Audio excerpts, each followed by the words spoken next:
الحمد لله رب العالمين والصلاة والسلام على النبي الكريم وعلى آله وأصحابه أجمعين أما بعد أعوذ بالله من الشيطان الرجيم بسم الله الرحمن الرحيم يا أيها الذين آمنوا قوا أنفسكم وأهليكم نارا صدق اللہ العظیم۔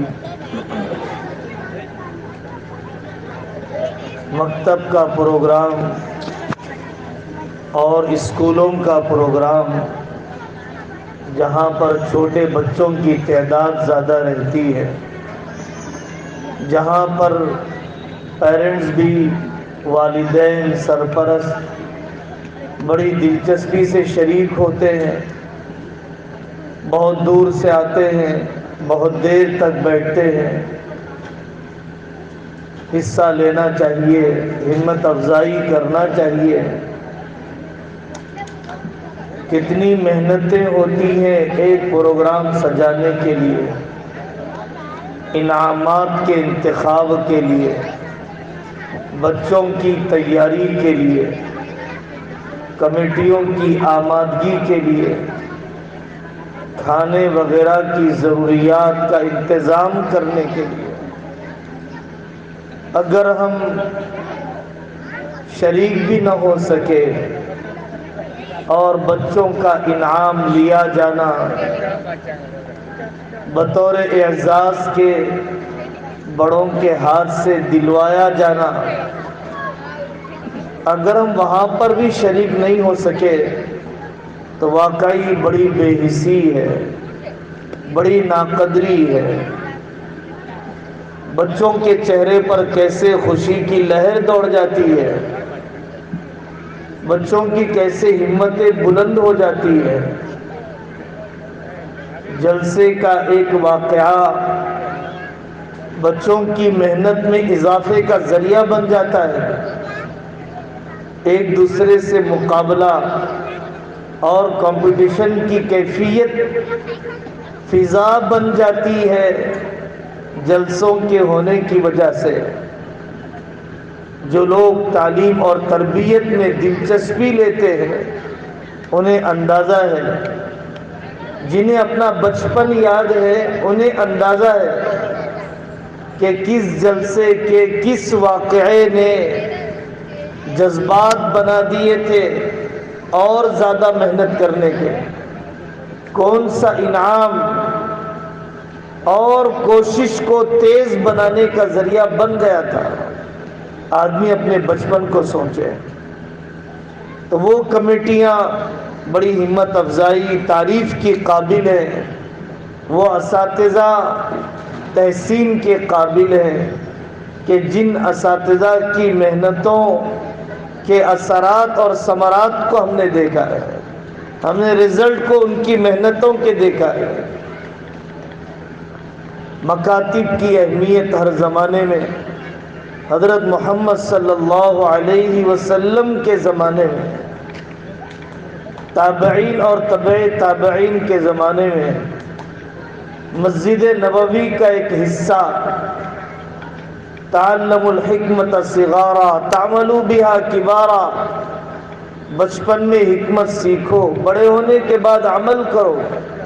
بہت سی باتیں بچپن میں سمجھ میں نہیں آتی ہے، عمر کے بڑھتے ہوئے اس کا فہم آدمی پر کھلتے چلے جاتا ہے۔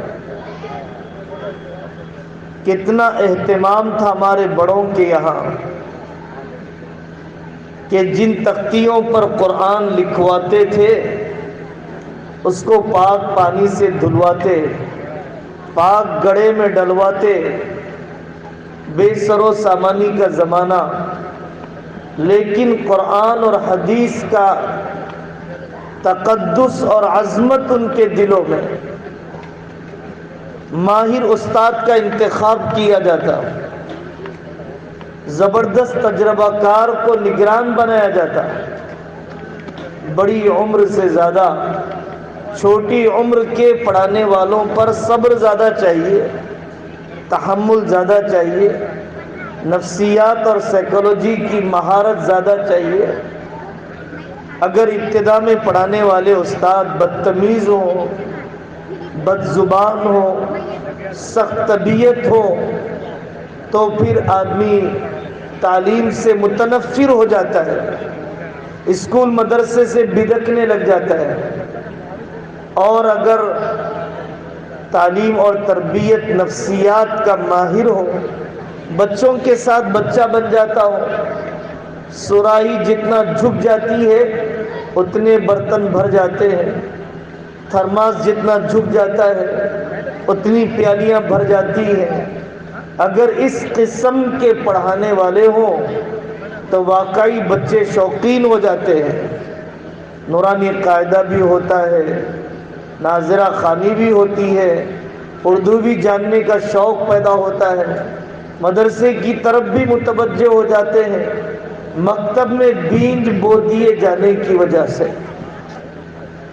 اللہ کے ولیوں کے یہاں مکاتب کی اہمیت۔ سلسلے قلندریہ کے ایک بزرگ ہیں مولانا اعجاز صاحب اعظمی رحمۃ اللہ علیہ نے اپنی کتاب میں یہ واقعہ لکھا کہ دیوان عبدالرشید رحمۃ اللہ علیہ کی موت کا وقت قریب آیا، انتقال کا وقت قریب آیا۔ فرمایا جب میں مر جاؤں تو میری قبر میں وہ پتھر لگانا جس پر مکتب کے معصوم بچے اپنی جوتیاں اتارتے تھے، مجھے اس کی برکت سے امید ہے کہ اللہ تعالیٰ قبر کے عذاب سے نجات دے دے گا۔ اتنا بڑا اللہ کا ولی ہے، اور اس شخص کی نظر میں مکتب میں پڑھنے والے بچوں کے جوتے جن پتھروں پر رکھے جاتے ہیں ان پتھر کو قبر میں لگانے کی وصیت فرما رہے ہیں۔ سحنون بن حمزہ رحمۃ اللہ علیہ بڑے فقہا میں سے گزرے ہیں۔ ایک مرتبہ اللہ کی محبت میں مغلوب ہو کر نامناسب اشعار ان کی زبان سے نکلے، وَلَيْسَ فِي سِوَاكَ حَظٌّ فَكَيْفَ مَا شِئْتَ فَامْتَحِنْ۔ اے اللہ آپ کے علاوہ کسی میں دلچسپی نہیں ہے مجھے، آپ جیسے چاہے میرا امتحان لے لیجئے۔ آزمائش مانگنا نہیں چاہیے، آنے پر راضی رہنا چاہیے، لیکن انہوں نے اللہ سے امتحان مانگا، آزمائش مانگ لی، اللہ تعالیٰ نے ان کے پیشاب کو روک دیا۔ اب جو اذیت اور تکلیف ہوتی ہے، مکتب کے بچوں کے پاس آتے تھے، بچوں میرے لیے دعا کر دو کہ اللہ تعالیٰ رحم کھائے میرے اوپر اور اس آزمائش سے مجھے نکال دے اور مجھے اس تکلیف سے نجات دے دے۔ مکتب کے طلبہ امام راضی رحمۃ اللہ علیہ بڑے مفسرین اور متکلمین میں سے گزرے ہیں، انہوں نے اس واقعے کو نقل کیا۔ مولانا طلحہ صاحب کاندھلوی رحمۃ اللہ علیہ اپنے رسالوں کے اندر اس واقعے کو نقل کیا کرتے تھے۔ ایک باپ کا انتقال ہوا، بہت ہی بری عادتوں میں تھا، بد اتوار تھا، قبر کے عذاب جو کچھ اس کو دیا جانا چاہیے عذاب میں مبتلا، معافی چاہتا ہے، چھوڑ دیے جانے کی درخواست کرتا ہے۔ 1 مہینہ 2 مہینے 1 سال گزر گیا، اور اس کے بعد اچانک فرشتوں نے اس کے اوپر سے عذاب کو ہٹا دیا۔ اس نے پوچھا کیسے رحم آ گیا؟ آپ لوگوں کو میرے اوپر کیسے رحم آ گیا؟ آج آپ نے میری فریاد کیسے سن لی؟ فرشتوں نے کہا تمہارے انتقال کے وقت تمہاری بیوی امید سے تھی اور ولادت ہوئی، اور بچے کی پیدائش کے بعد بچہ کچھ بولنے لگا، اور اس کی ماں نے، مکتب کے استاد نے، کسی اللہ والے نے بسم اللہ خوانی اس کی کروائی، بسم اللہ الرحمن الرحیم کہلوایا، اللہ تعالیٰ کی رحمت جوش میں آ گئی، کہ جس شرابی کا بیٹا مجھے رحمان کہتا ہو میں اس کے باپ کو اس قدر عذاب میں رکھوں، یہ میری شان رحمت کے خلاف ہے۔ ماں باپ کے اوپر سے عذاب ٹل جاتے ہیں۔ ہمارے ایک ملک کے بزرگ ہیں، وہ فرماتے ہیں رات بھر امت ایسے گناہ کرتی ہے کہ اللہ تعالیٰ فجر کے قریب تک فیصلہ فرما دیتے ہیں ہونے والی بدکاریوں کے نتیجے میں کہ اس بستی پر عذاب اتار دیا جائے، لیکن سویرے تہجد میں اٹھنے والے وہ بندے اور مسجد کی طرف جانے والے یہ چھوٹے چھوٹے پیر اور اللہ اللہ کہنے والے یہ چھوٹے بچے، اللہ تعالیٰ کی رحمت ان بندوں کے اعمال کو دیکھ کر اپنے عذاب کو ہٹا دیتی ہے۔ یہ مکاتب چھتریوں کی طرح اللہ کے عذاب کو تھام لیتے ہیں۔ اللہ کے نیک بندے شب بیداری کرنے والے امت کی اوپر برسنے والی ناراضگی کو سنبھال لیتے ہیں۔ وہ کمیٹیاں ہماری مساجد کی جو اس قسم کے کاموں میں حصہ لیتی ہے، سچی بات یہ ہے مسجد کے اے سیوں سے زیادہ مسجد کے ٹائلز اور اس کے محراب اور منبر کو چمکانے سے زیادہ مکاتب کا قیام ضروری ہے۔ کروڑوں کی مسجدیں بنانے سے زیادہ مکاتب پر خرچ کرنا ضروری ہے۔ عجیب قسم کا رواج چل پڑا ہے کہ مجھے اتنے کروڑ کی مسجد بنانا ہی ہے، چاہے بستی میں ضرورت نہ ہو، چاہے امام صاحب کا قیام نہ ہو، چاہے مصلیوں کی اتنی تعداد نہ ہو، چاہے اس علاقے کا تقاضا نہ ہو۔ وہ شوق تو پورا کر رہے ہیں، شریعت کے تقاضے کو پورا نہیں کر رہے ہیں، اپنے شوق کو تسکین پہنچا رہے ہیں، لیکن وہ حقیقت میں علاقے کو کھڑا کرنے کا ذریعہ نہیں بن رہے ہیں۔ بندگان خدا بجائے 15-20 لاکھ 25 لاکھ کے 10 لاکھ کی بنا دو، 15 لاکھ کی بنا دو اور باقی کی رقم مکتب پر لگاؤ، مسجد کے خادموں کی خدمت پر لگاؤ، جس کے ذریعے سے اعمال مسجد آباد ہوں گے۔ اگر ماربل کی مسجد نہ بنے، درخت کے نیچے مکتب قائم ہو جائے، اگر اے سی کی مسجد نہ بنے لیکن چبوترے پر مکتب قائم ہو جائے، کسی کھوٹے میں مسجد قائم ہو جائے، کسی چھت پر مکتب قائم ہو جائے تو علاقہ لہلہا جائے گا، بچوں کے کلمے درست ہو جائیں گے، عقیدے محفوظ ہو جائیں گے، کچھ اسلامی زندگی کی ہدایات ان بچوں کے سامنے آ جائیں گی۔ ہمارے پڑھانے والے اساتذہ کبھی مکتب کے کام کو چھوٹا نہ سمجھے۔ عجیب بات ہے، آدمی عالمیت کی کتابوں کو پڑھانا، بخاری مشکات پڑھانا بڑا کام سمجھتا ہے، مکتب پڑھانے کو چھوٹا کام سمجھتا ہے۔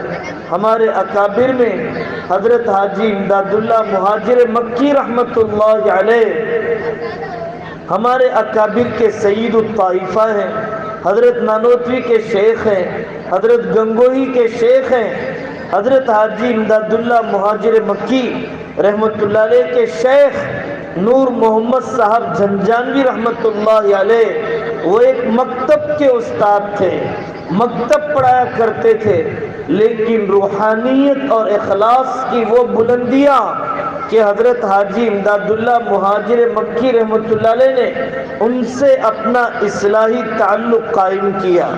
حضرت مولانا یوسف صاحب بنوری رحمت اللہ علیہ فرماتے ہیں کہ بخاری پڑھانے والا شاید اپنے نیت کے بگاڑ کی وجہ سے اللہ کے یہاں بچ نہ پائے، لیکن نورانی قاعدہ پڑھانے والے کے بارے میں بڑی امید ہے، بڑی امید ہے کہ اللہ جل جلالہ عم نوالہ اس کے انکسار کی وجہ سے، اس کی بے نفسی کی وجہ سے اللہ تعالیٰ اس کا بیڑا پار کر دیں گے اور اس کو قبول فرما لیں گے۔ اور یاد رکھنا چاہیے، ہمارے حضرت شاہ جمال الرحمن صاحب فرماتے ہیں کہ بخاری پڑھنے والے بچے کو بھی یاد کرنا چاہیے کہ الفابیٹس پڑھانے والے، حروف تہجی پڑھانے والے استاد کا احسان ہے۔ اگر حروف تہجی پڑھانے والا نہ پڑھاتا تو آپ بخاری پڑھنے کے قابل نہ بنتے، مشکات پڑھنے کے قابل نہ بنتے، اور بڑی کتابیں پڑھنے کے قابل نہ بنتے۔ یہ الفابیٹس کی شناخت سکھانے والے استاد کا احسان، زندگی بھر پڑھی جانے والی ہر تحریر میں اسے اجر ملے گا، پڑھی جانے والی ہر کتاب میں ناظرہ اور نورانی قاعدہ پڑھانے والے کو ثواب ملے گا کہ ابتدائی تعلیم، بنیادی تعلیم اسی نے دی ہے۔ ہماری نگاہ اجرت پر نہیں اجر پر رہتی ہے۔ اجرت تو تھوڑی ہے، اجر زیادہ ہے۔ اجرت دینے والے کیا دیں گے؟ اجر دینے والا اللہ ہے، اجر دینے والا اللہ ہے۔ اور روزی صرف یہ نہیں ہے کہ آدمی کو گڈیاں مل جائیں، روزی صرف یہ نہیں ہے کہ آدمی کو سونے چاندی کے تولے مل جائیں، روزی یہ بھی ہے، بلکہ بڑی روزی ہے کہ اللہ دل کا چین دے دے۔ حقیقی روزی ہے اللہ گناہوں سے بچا دے۔ بڑی حقیقی معنوی روزی ہے، معنوی روزی ہے کہ مسجد کے ماحول میں وقت گزر جائے، پاکیزہ بیویاں مل جائیں، صحت مند صالح نیک نسل مل جائے۔ یہ بھی حقیقی اور معنوی روزی ہے جو مادی روزی کے مقابلے میں، چیزوں پیسوں کے مقابلے میں زیادہ قیمتی ہوا کرتی ہے۔ پڑھانے والوں کو اور بھیجنے والوں کو چاہیے کہ شفقت سے پڑھائے۔ فَبِمَا رَحْمَةٍ مِّنَ اللَّهِ لِنْتَ لَهُمْ، اے نبی اللہ کی خاص رحمت ہے کہ آپ صحابہ کے حق میں نرم ہو گئے۔ مسجد میں پیشاب کر دیتا ہے دیہاتی، اللہ کے نبی نے فوراً روکنے سے منع کیا، پیشاب رک جائے گا تو اور بڑی بیماری میں ڈول ڈال دو، پانی بہا دو، اور آپ نے کہا یہ مسجد ہے، یہاں کا ادب کیا جاتا ہے۔ وہ دیہاتی جا کر اپنی قوم سے کہنے لگا میں بہترین انسان کے پاس سے آیا ہوں، میں بہترین انسان کے پاس سے آیا ہوں۔ آپ نے دیکھا کرسچن مشنریز کے اسکولز کو دیکھا کہ نرسری سے لے کر 10 تک کالجوں کے مقابلے میں، یونیورسٹیوں کے مقابلے میں یہ KG سے لے کر پرائمری سے لے کر کالج تک کی پڑھائیاں اسی لیے دیتے ہیں کہ اس عمر میں بچہ ہمارے پاس رہے گا تو عیسائی بن جائے گا۔ رٹانے سے زیادہ ذہن سازی پر توجہ، رٹانے سے زیادہ تہذیب پلانے پر توجہ۔ اگر یہاں استاد نے دعائیں پڑھا دیا، گھر میں ماں باپ نے عمل نہ کیا، یہاں سنت یاد دہانی کر دی گئی لیکن ماں باپ نے خود اپنے آپ کو عمل نہیں کروایا، تو بچے اس پر عمل نہیں کرتے جو انہوں نے پڑھا ہے، بلکہ بچے اس کی نقالی کرتے ہیں جو انہوں نے ماں باپ کو کرتے ہوئے دیکھا ہے، ماں باپ کو کرتے ہوئے دیکھا ہے۔ آپ جانتے ہیں کہ بعض ملکوں میں کانفرنس ہوئی، کیا بات ہے، شام میں، عراق میں اور کتنے ملکوں میں، رشیا کے، ترکی کے، جہاں پر مسلمانوں کو کاٹا گیا، بم برسائے گئے، خانہ جنگیاں مسلط کر دی گئی، جیلوں میں بند کر دیا گیا۔ مسلمان ہے کہ ارتداد قبول نہیں کرتا، مسلمان ہے کہ کفر نہیں بکتا۔ کیا وجہ ہے؟ کمزور سے کمزور ایمان والا ایک سائنسدان کھڑا ہوا اور اس نے کہا کہ اصل بات یہ ہے کہ بچے کی پیدائش کے بعد سب سے پہلی آواز ان کے پاس اذان کی سنائی جاتی ہے، اور یہ اذان و اقامت کا پیغام بچوں کے دل میں جب گونجتا ہے کان کے راستے سے جڑ پکڑ جاتا ہے، پوری زندگی اس کی برکتیں اور اس کے اثرات رہتے ہیں۔ اسی وجہ سے بہت کم تعداد ہے جو مرتد ہوتی ہے، بہت بڑی تعداد ہے جو کمزور ایمان والے ہونے کے باوجود، کمزور ایمان والے ہونے کے باوجود وہ اپنے ایمان پر مرنا چاہتے ہیں۔ آدمی سن کر زیادہ سیکھتا ہے، آدمی سن کر زیادہ سیکھتا ہے۔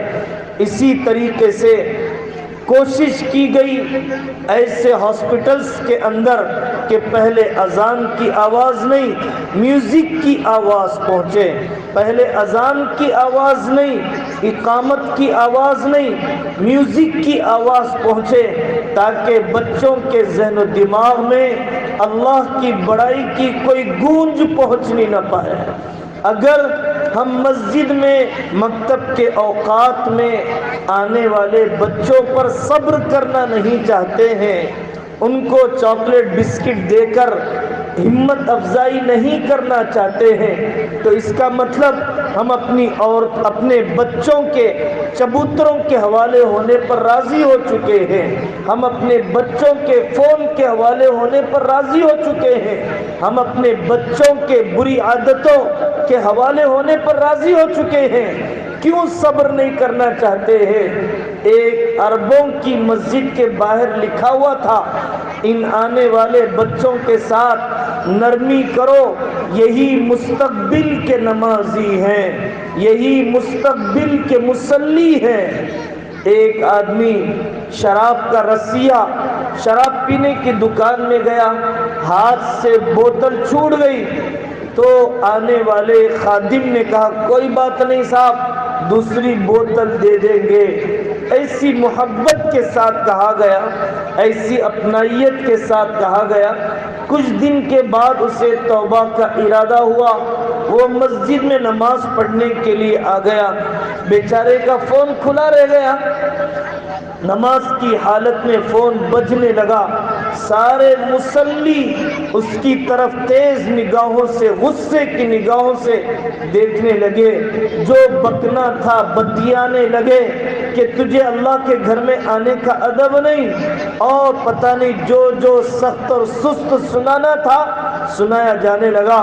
تو وہ یہ سوچ رہا تھا کہ شراب پلانے والے اتنی محبت سے پلاتے ہیں اور نماز پڑھوانے والے ایسی بدتمیزی سے پڑھواتے ہیں۔ میرے عزیزو، محبت بانٹنے والے بنو۔ اگر ہم نے گھروں میں محبت دے دی اپنی بیٹیوں کو، بیٹوں کو، بیویوں کو، شوہروں کو، تو سڑکوں پر یہ محبت تلاش نہیں کریں گے، یہ بازاروں میں، فیس بک، واٹس ایپ کی نالیوں میں محبت تلاش نہیں کریں گے۔ اگر ہم نے گھروں میں محبت دے دیا، کتنے گھرانے وہ ہیں، آم نہ آئے تو کمی محسوس ہوتی ہے، گوشت نہ آئے تو کمی محسوس ہوتی ہے، لیکن ہفتوں گزر جاتے ہیں، اپنی اولاد کے ساتھ بیٹھنے کا موقع نہیں ملتا ہے۔ یہ کہنے کو تو کسی کا واقعہ ہے، لیکن تقریباً گھروں کی یہی زمینی صورتحال بن چکی ہے کہ ٹیچر نے پوچھا بیٹا کیا بننا چاہتے ہو؟ کوئی کہتا ہے انجینئر، کوئی کہتا ہے ڈاکٹر، کوئی کہتا ہے عالم، کوئی کہتا ہے پائلٹ، کوئی کہتا ہے بزنس مین، اور کوئی کہتا ہے میں اسمارٹ فون کا اسکرین بننا چاہتا ہوں۔ وہ ٹیچر نے اس پرچی کو دیکھا، رونے لگ گئی، اپنے گھر آئی اور اپنے شوہر کو وہ پرچی دے کر کہا یہ ہمارا بچہ ہے، اس بچے نے اس سوال کے جواب میں کہ تم کیا بننا پسند کرو گے، اس ہمارے بچے نے لکھا ہے کہ میں اسمارٹ فون کا اسکرین بننا چاہتا ہوں۔ میرے ماں باپ جتنا اسمارٹ فون کے اسکرین کے لیے وقت دیتے ہیں مجھے نہیں دیتے ہیں، اسکرین پر جتنی نگاہیں ان کی گڑی رہتی ہے اتنی نظر محبت تو مجھ پر بھی نہیں پڑتی ہے۔ کاش میں انسان نہ بنتا، اسکرین ہی بن جاتا تو کم سے کم ان کی نظر محبت اور نظر شفقت تو مجھے مل جاتی۔ یہ ایک مثال ہے معاشرے کی جو ہماری بے حسی کو بتلاتی ہے، ہماری زندگی کی بے ترتیبی کو بتلاتی ہے۔ ہمیں کوشش کرنا چاہیے اس روش کو بدلنے کی۔ جو دنیا میں ماہرین تربیت ہیں انہوں نے لکھا کہ گھر کا اصول بناؤ کہ فلانے وقت سے فلانے وقت تک فون استعمال کریں گے، جب ہم سب بیٹھیں گے فون لے کر نہیں بیٹھیں گے، جب ہم سو جائیں گے فون ایک جگہ پر جمع کر کے سو جائیں گے تاکہ ہمارے دوسرے کام خراب نہ ہو جائیں۔ یہ ذہنی انتشار، یہ کاموں کی بے ترتیبی، اور پتہ نہیں کہاں کہاں پر ہم نقصان جھیل رہے ہیں۔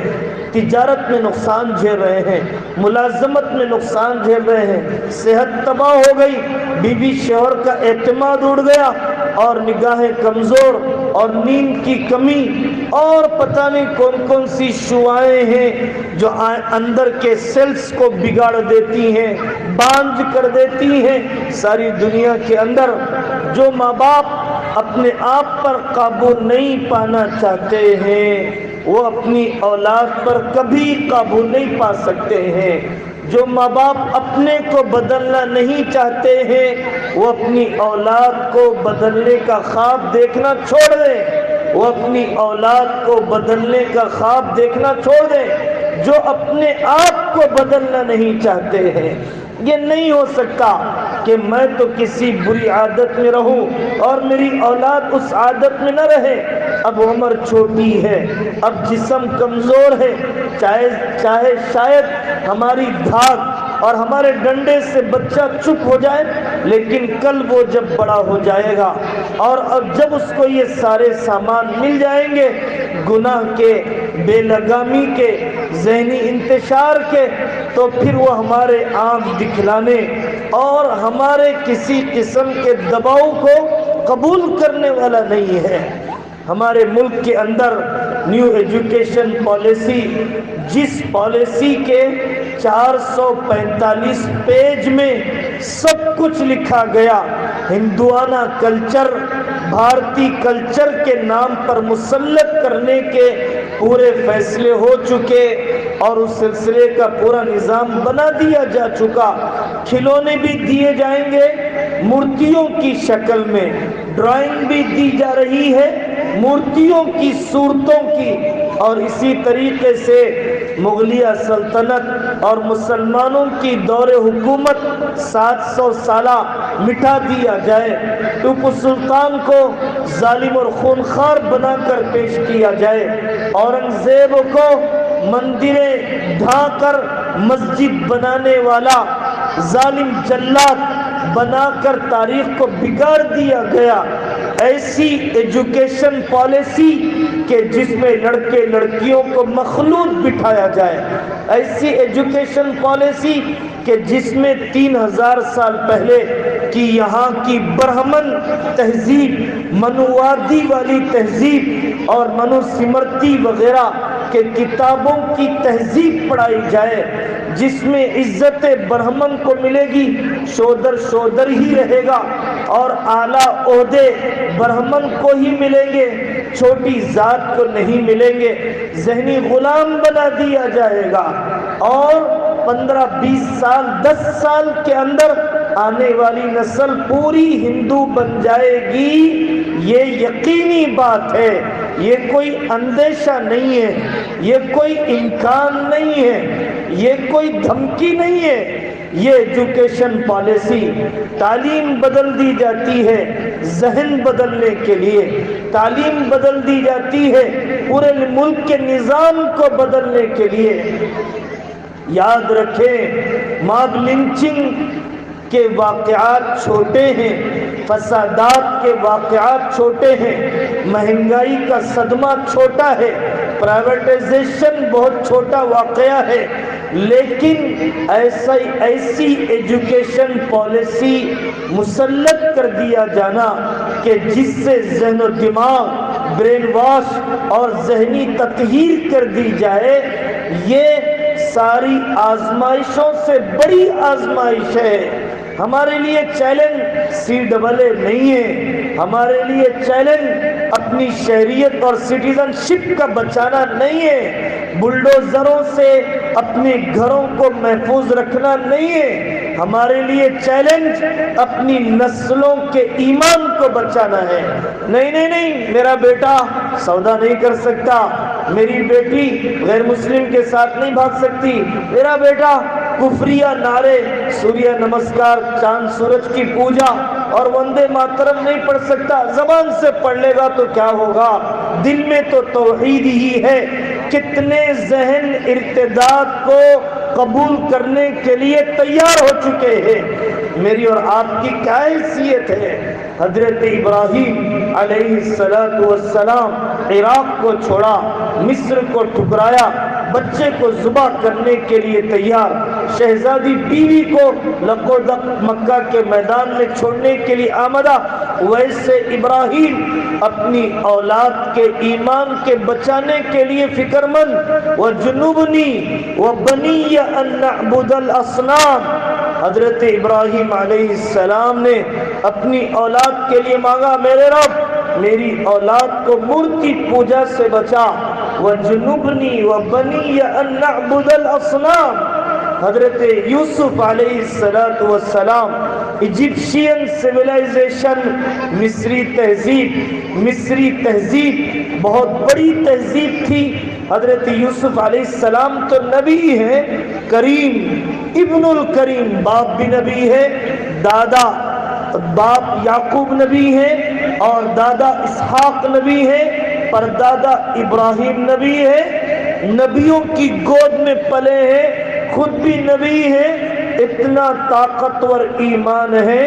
سورہ یوسف کے اخیر میں دیکھو حضرت یوسف کا غم کیا ہے. حضرت یوسف کا غم کیا ہے؟ توفنی مسلمہ والحقنی بالصالحین. بے حسی کی زندگی نہ گزارو، غفلت کی زندگی.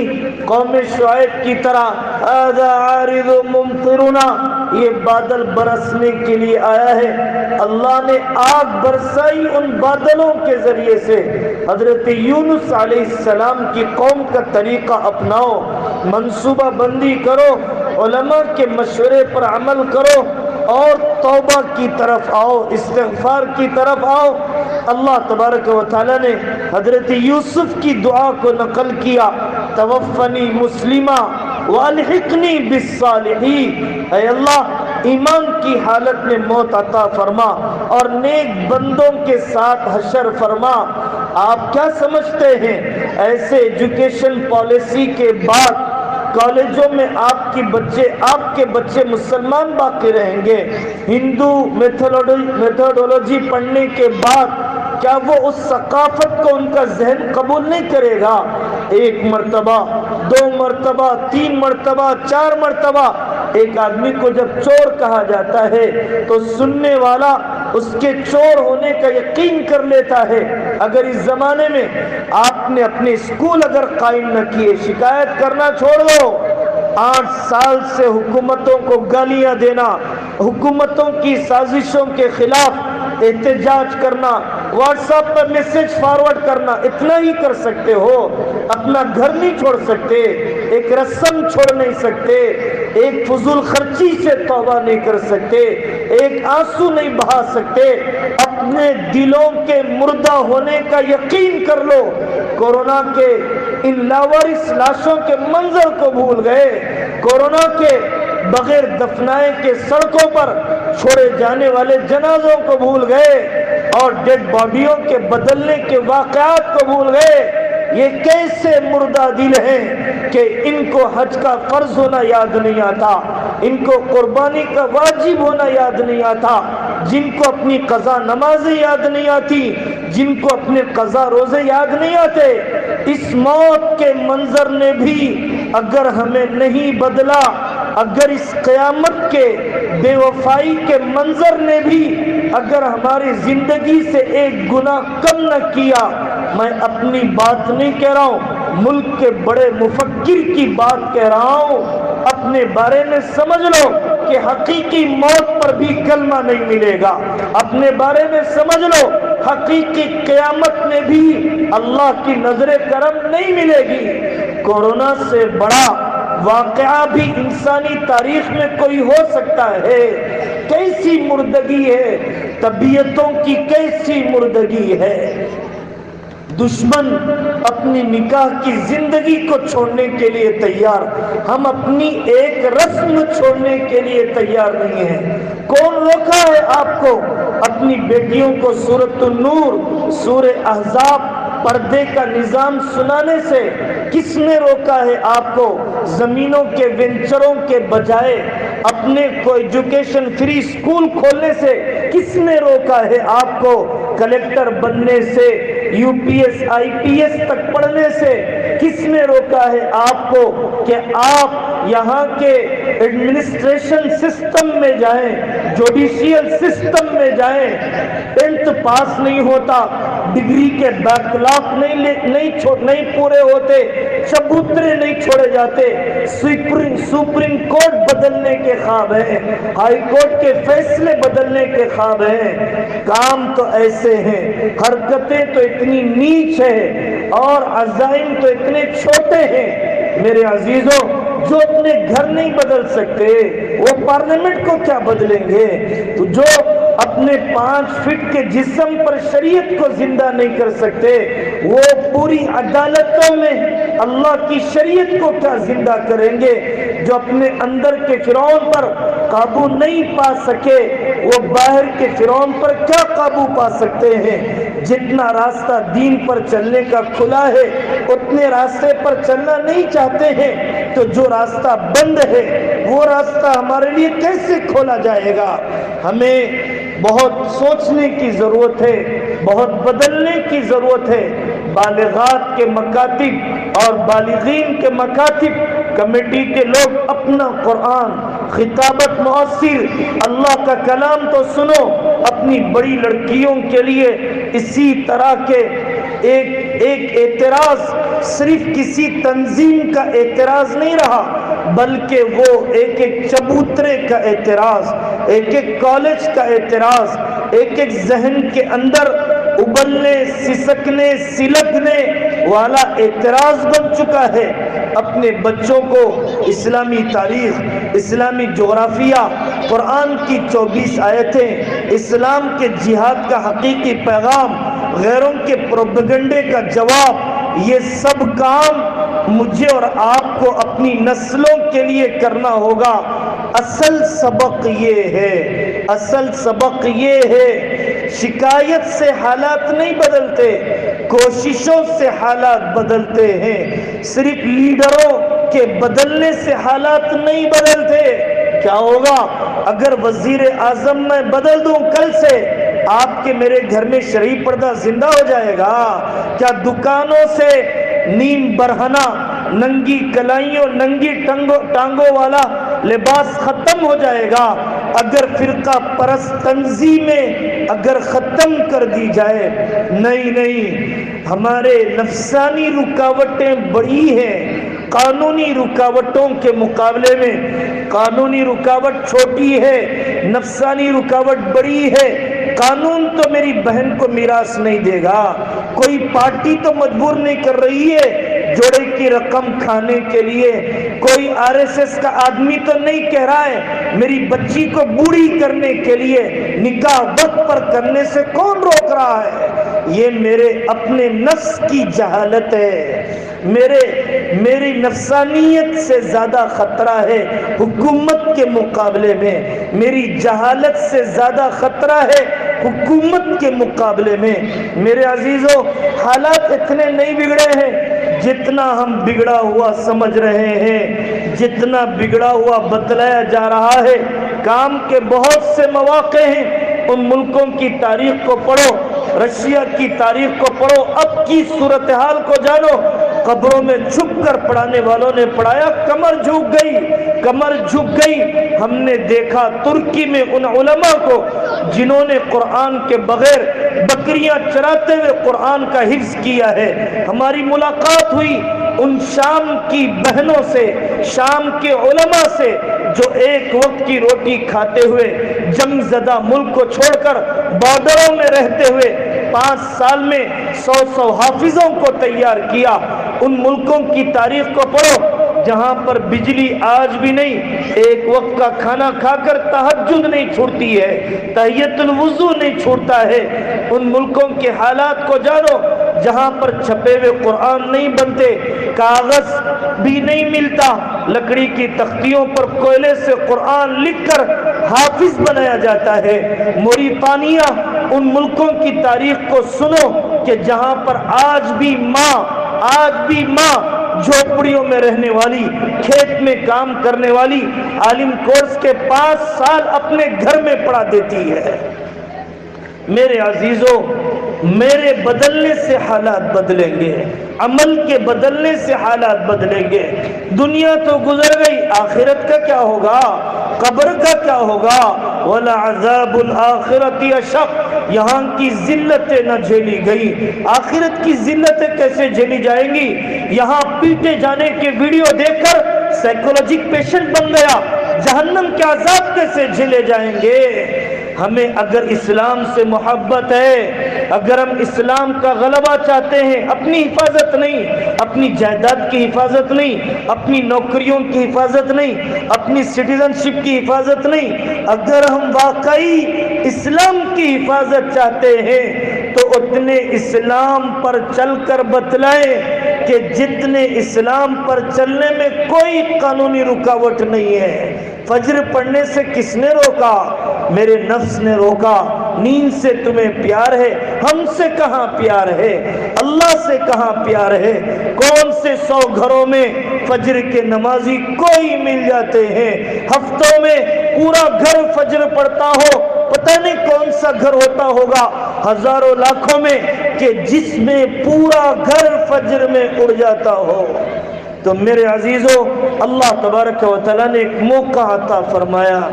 حج فرض ہے، 4 لاکھ کی رقم میرے پاس، 5-6 لاکھ کی رقم میرے پاس، حج فرض ہے، اگر اس کے بغیر مر گیا، یہودی بن کر مر جائے گا، عیسائی بن کر مر جائے گا۔ اس لیے اپنے فریضہ حج جانے والے سیکھ کر جائیں، اور جن پر واجب ہو گیا ہمت کریں، پیسے جمع کریں۔ آئندہ آنے والے سال اور مہنگائی بڑھے گی، عمر ڈھلتی جائے گی، مہنگائی بڑھے گی، صحت ڈھلتی جائے گی، اس لیے اپنے فریضہ حج کی ادائیگی کا غم اور قربانی، قانون کی خلاف ورزی نہیں لیکن قانون کا پورا لحاظ کرتے ہوئے واجب قربانی کی ادائیگی کا غم۔ کوئی حدیث ایسی سخت نہیں ہے، فلا یقربن مصلانا، قربانی کی طاقت کے باوجود قربانی نہ دے، میری عیدگاہ کے قریب نہ آئے۔ بہو پر الگ قربانی واجب ہے، بیٹے پر الگ قربانی واجب ہے۔ اڑیسہ کے علاقے میں قربانیاں دو اور بہار کے علاقوں میں قربانیاں دو۔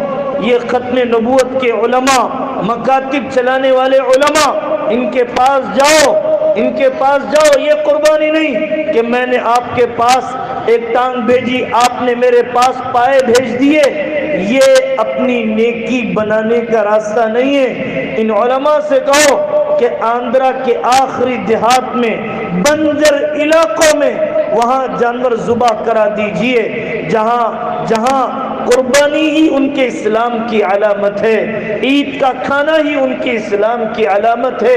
وہ بچھڑی ہوئی بستی میں رہنے والے مسلمان، وہاں میری قربانی پہنچائیے۔ اپنے علماء سے اپنی قربانیوں کی فکر، اور پھر رمضانی نہ بن، ربانی بن۔ میں رمضان کا بندہ نہیں، میں رب کا بندہ ہوں۔